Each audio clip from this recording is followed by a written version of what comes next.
보고 들은 복음을 전해야 할 사명이라는 제목으로 하나님의 말씀을 전하도록 하겠습니다. 여러분, 개신교의 시초가 되는 종교개혁 운동이 어떻게 일어나게 되었을까요? 독일의 비텐베르그 대학에서 신학을 가르쳤던 당시 가톨릭 교회 신부였던 마틴 루터에 의해서 종교개혁 운동이 일어났습니다.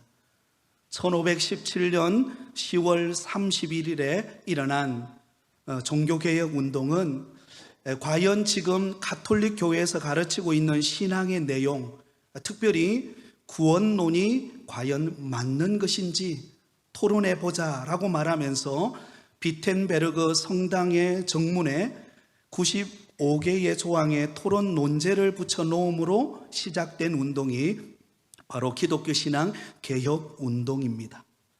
자, 그렇다면 마틴 루터가 왜 굳이 10월 31일 종교개혁 운동을 시작하는 날로 택했을까요? 다른 날도 있는데 왜 10월 31일에 종교개혁 운동이 시작되었을까요? 그 이유는 가톨릭 교회는 10월 31일을 모든 성인들의 축일, 다른 말로 말하면 만성절로 지키는 날입니다. 이 날은 가톨릭 교회에서는 신자들에게 성자들의 유골이나 유모를 공개하면서 그것들을 만지게 하고 그것들의 입을 맞추게 하면서 그것을 경배하게 했습니다. 그리고 그 행위를 통해 지옥과 천국 중간에 있는 연옥에 있는 조상들의 영혼이 천국으로 갈 수 있다라고 가르쳤습니다. 여러분, 이것은 두말할 필요도 없이 비성경적이고 비신앙적인 내용입니다. 자, 그렇다면 가톨릭 교회는 왜 10월 31일을 만성절로 정해 지키게 되었을까요? 그 이유는 영국의 켈트족이라고 하는 종족이 있는데요, 이 켈트족이 지키고 있던 죽은 자와의 관계된 절기를 가톨릭 교회에서 받아들였기 때문입니다. 영국의 켈트족은 사람이 죽으면 그 사람의 죽은 영혼이 1년 동안 하늘을 떠다니다가 10월 31일이 되면 그 영혼이 누군가에게 몸에 들어간다라고 생각했습니다. 그래서 그날이 되면 사람들은 그 영혼들이 자신의 몸에 들어오지 못하도록 귀신의 옷을 입고 귀신으로 분장했습니다. 그래서 그 전통을 이어받아 풍습이 이어오는 것이 무엇입니까? 할로윈 데이입니다. 그 당시 대부분이 가톨릭 신자인 유럽 사람들은 안타깝게도 그러한 비성경적인 그 켈토족의 풍습을 받아들이고 지키게 된 것입니다. 특히 가톨릭 교회에서는 이 풍습이 비성경적이고 비신앙적인 풍습임에도 불구하고 교회의 절기로 받아들였습니다. 그래서 10월 31일이 성인들의 축일 만성절로 정한 다음에 신자들이 그날에 성인들을 잘 경배하면 연옥에 있는 자신의 조상들의 영혼이 천국으로 간다라고 가르쳤던 것입니다. 여러분, 얼마나 잘못된 가르침입니까? 그래서 마틴 루터가 이런 가톨릭 교회의 가르침이 잘못된 것임을 분명하게 지적하기 위해서 10월 31일에 종교개혁 운동을 시작하게 된 것입니다. 마틴 루터가 성경을 보고 듣고 배운 것을 바르게 말하지 않을 수가 없었기 때문입니다. 사랑하는 성도 여러분, 예수 그리스도를 구주로 영접하고 믿음 생활하는 우리 성도들은 이와 같이 분명한 신앙의 정체성을 가져야 할 줄 믿습니다. 그것은 무엇입니까? 우리가 말씀을 보고 듣고 배운 복음 그대로 전하는 것입니다. 바로 오늘 본문에 등장하는 베드로와 요한 역시 이러한 분명한 신앙의 정체성을 가지고 있었습니다. 그래서 그 어떠한 경고와 위협 앞에서도 주눅들지 않고 그들은 담대하게 복음을 전했습니다. 지난 주일에 우리가 살펴보았던 것처럼 그 당시 제사장들과 그리고 성전 맡은 자와 사두개인들이 베드로와 요한을 감금하고는 그리고는 신문하면서 그들을 핍박했습니다. 하지만 베드로와 요한은 그 사내들인 공의회 앞에서 그들은 위축되지 않았습니다. 담대하게 이렇게 외쳤습니다. 다른 이로서는 구원을 받을 수 없나니 천하 사람 중에 구원을 받을 만한 다른 이름을 우리에게 주신 일이 없느니라. 무슨 말입니까? 예수님만이 유일한 우리의 구원자라는 뜻입니다. 사랑하는 성도 여러분, 저와 여러분이 구원받을 수 있는 유일한 길은 예수 그리스도를 믿는 믿음 안에 주어지는 구원인 줄 믿습니다. 이건 변하지 않아요. 그래서 베드로와 요한은 이 놀라운 복음을 담대하게 전합니다. 자, 그러자 오늘 본문에 보면 사내들인 공의회에 모인 사람들의 반응이 무엇입니까? 13절입니다. 우리 같이 읽습니다. 그들이 베드로와 요한이 담대하게 말함을 보고 그들을 본래 학문 없는 범인으로 알았다가 이상히 여기며 또 전에 예수와 함께 있던 줄도 알고. 여러분, 공회 앞에서 신문을 받던 베드로와 요한이 담대하게 그곳에 모여있는 사내들인 공의회 그 종교 지도자들을 향하여 담대하게 복음을 전했습니다. 다른 이로서는 구원받을 수 없고 오직 예수 그리스도를 믿음으로만 구원을 받는다고 외쳤습니다. 그러자 여러분, 그 베드로와 요한이 전한 그 복음의 소식을 들었던 사내들인 공의회 회원들이 깜짝 놀란 것입니다. 왜 놀랐을까요? 바로 베드로와 요한은 본래 학문이 없는 범인으로 그들은 알고 있었기 때문입니다. 여기서 학문 없는 범인이라는 말은 랍비 학교에서 정식적으로 교육을 받지 않는 사람이라는 것입니다. 정식적으로 랍비 학교에서 체계적으로 학문을 익히고 또한 율법을 배운 사람들이 아니라 무식한 사람으로 이해하고 있었습니다. 그런데 그렇게 무식하고 학문을 익히지 않은 그런 사람들이 전하는 그 복음의 메시지가 너무나 논리적이고 확고하고 담대한 복음의 능력의 메시지였던 것입니다. 그러자 그들은 깜짝 놀라지 않을 수가 없었던 것입니다. 자, 그렇다면 여러분, 베드로와 요한은 어떻게 이렇게 담대한 모습으로 논리정연하게 복음을 그렇게 전할 수 있었을까요? 그 이유는요, 그들이 성령 충만을 받았기 때문입니다. 우리가 잘 알고 있는 것처럼 베드로와 요한은 그들은 학문이 없는 사람이었습니다.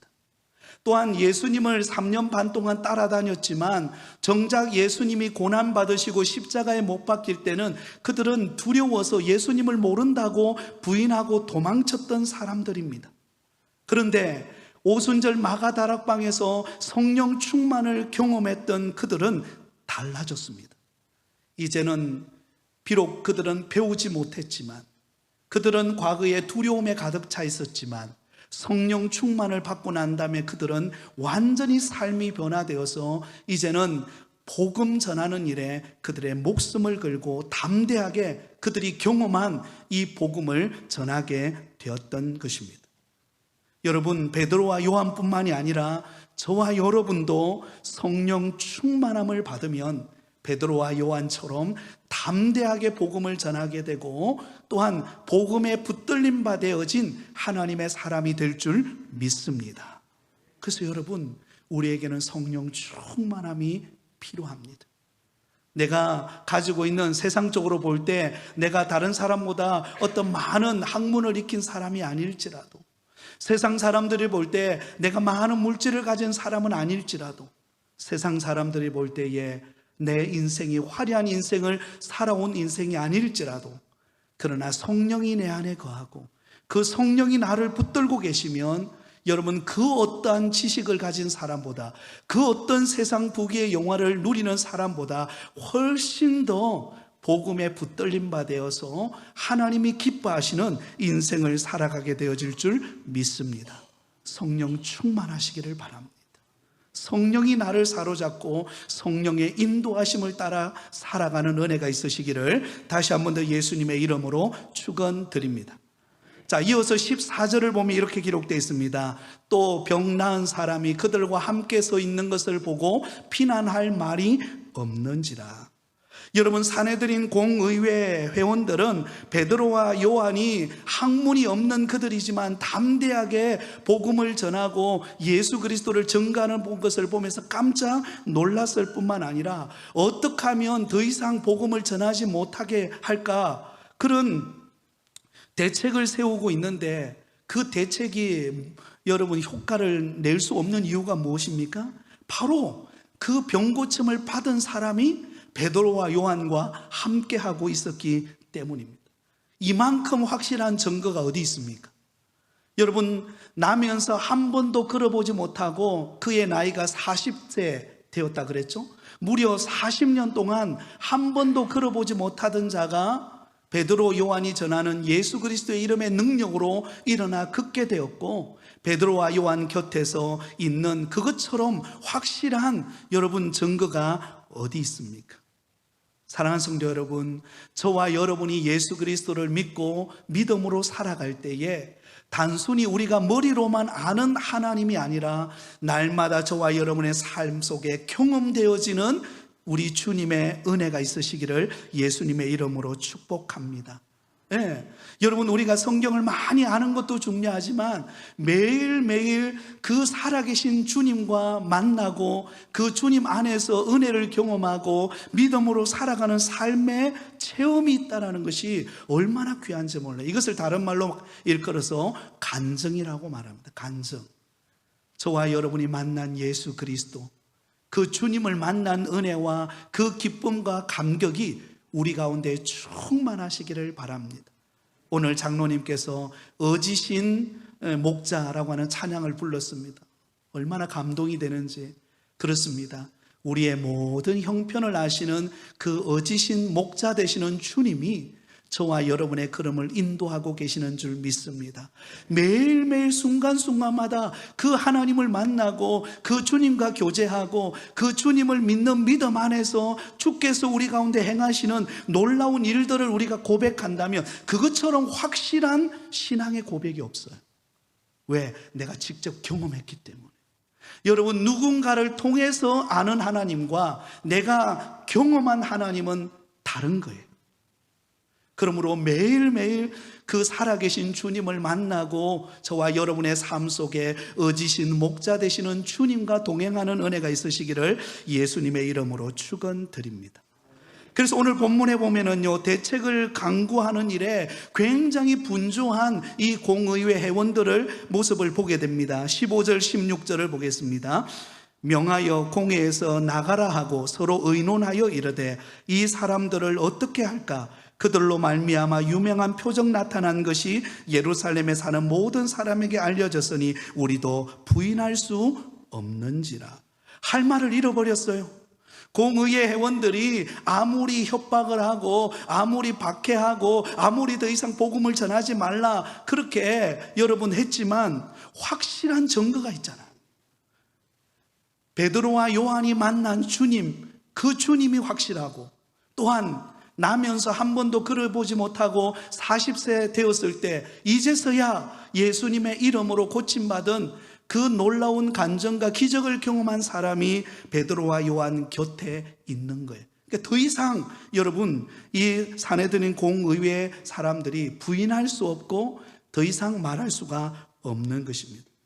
그래서 아무리 대책을 강구해도 대책이 나올 수가 없는 것입니다. 그래서 그들이 하는 말이 이 사람들을 어떻게 할까?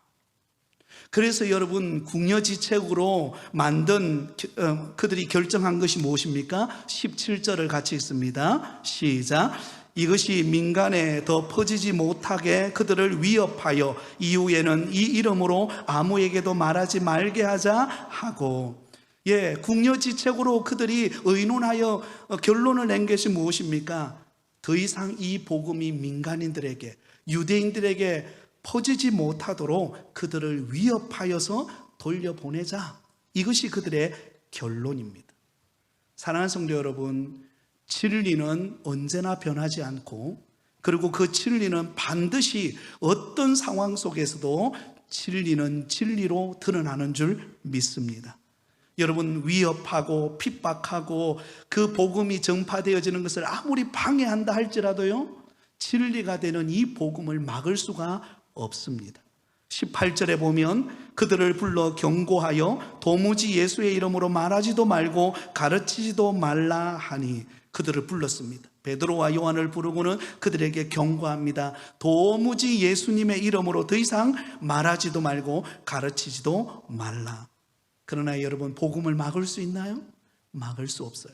그 어떤 핍박으로도, 그 어떤 경고로도, 그 어떤 협박으로도 진리가 되는 이 복음을 막을 자는 아무도 없습니다.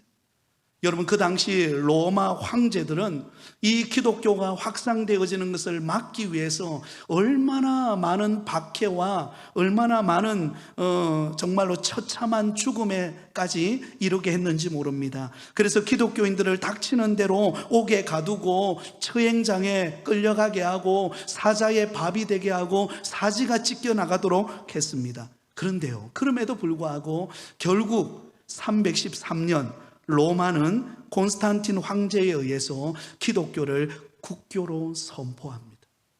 복음을 막을 수가 없는 거예요. 그 어떤 핍박도, 그 어떤 협박도 진리가 되는 복음을 막을 수가 없는 것입니다. 여러분, 우리나라도 그렇지 않습니까? 처음에 외국의 선교사님들이 우리 한국에 들어와서 기독교를 전파할 때 얼마나 많은 핍박과 순교의 그 고통을 많이 겪지 않았습니까?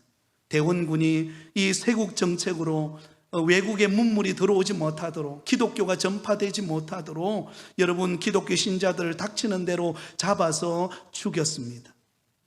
서울에 가면, 여러분, 마포에 가면 그 한강변에 절두산이라고 하는 곳이 있습니다. 절두산. 그래서 그곳에 많은 기독교인들을 그 절두산에서 떨어뜨려서 사람들을 죽이는 그런 일들이 많이 발생했습니다.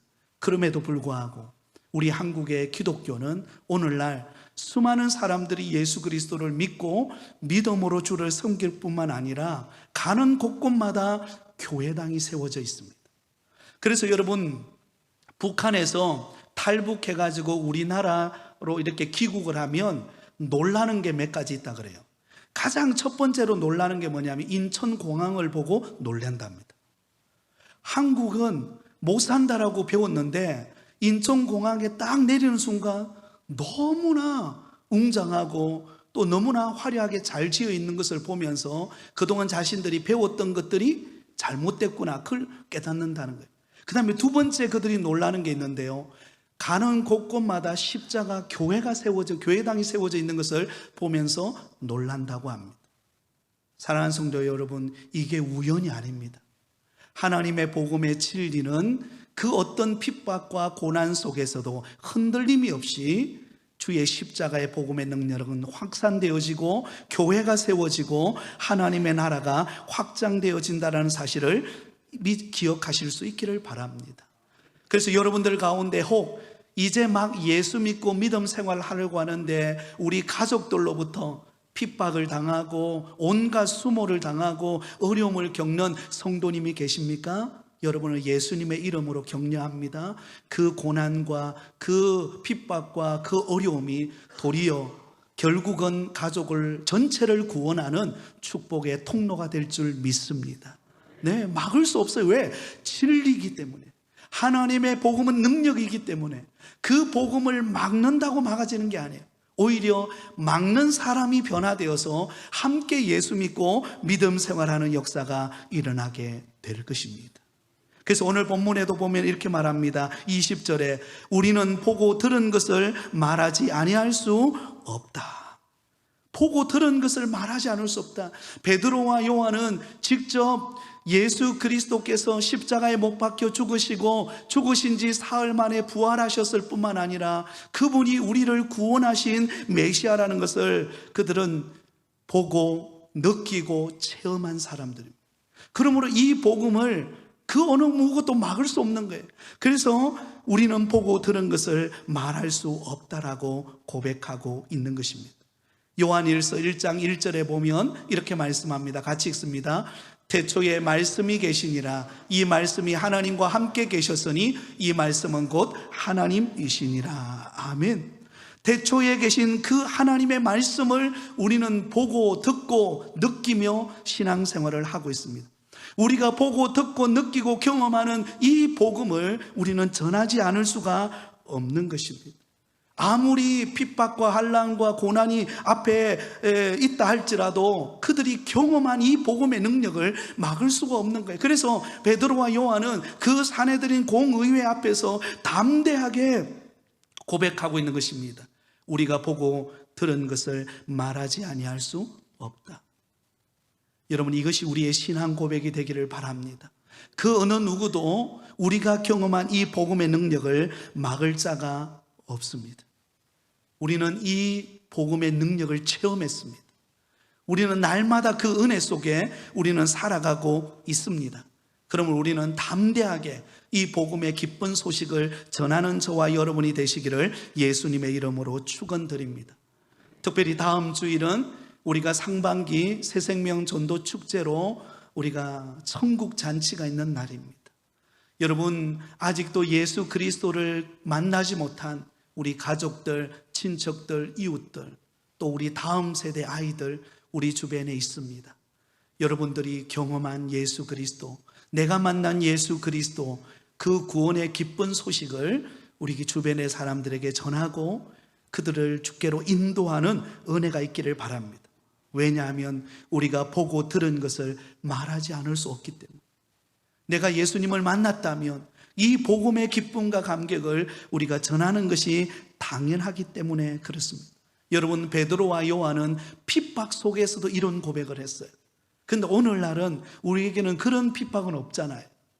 베드로와 요한이 당하는 신문을 당하고 핍박을 당하고 어떤 고난 앞에서 더 이상 복음을 전하면 가만두지 않겠다, 이런 협박이 있지 않잖아요. 그렇다면 그때 베드로와 요한보다도 우리는 훨씬 더 복음을 전하기 쉬운 환경 속에 저와 여러분은 놓여 있습니다. 우리는 전하기만 하면, 내가 만난 예수 그리스도를 전파하기만 하면 하나님께서 역사하시게 될 것입니다. 그러므로 여러분, 내가 만난 그 예수 그리스도를 담대하게 전하는 은혜가 있으시기를 예수님의 이름으로 축원드립니다. 말씀을 맺겠습니다. 저와 여러분은 예수님을 만났습니다. 우리는 보았고, 우리는 들었고, 우리는 체험했습니다. 그렇다면 마틴 루터가 그가 성경을 보고 깨닫고 받은 은혜를 그 어떤 위협 앞에서도 담대하게 전함으로 종교개혁 운동이 일어난 것처럼, 오늘 이 시대에 점점 황폐해져 가는 이 시대 속에 이 세상을 구원할 수 있는 유일한 길은 예수 그리스도이신 것을 우리는 알고 믿고 체험하고 있습니다. 그렇다면 우리도 베드로와 요한처럼 내가 경험한 이 복음의 능력을 듣고 보고 체험한 것처럼 우리 주변 사람들에게 이 복된 소식을 전해줌으로 함께 구원의 은혜와 영혼의 구원의 감격을 체험하는 놀라운 생명의 그런 구원의 열매가 맺히는 천국 잔치가 되기를 소망합니다. 이를 위하여 한 주간 기도하시면서 기쁨으로 주의 복음 전하는 은혜가 있으시기를 예수님의 이름으로 축원드립니다.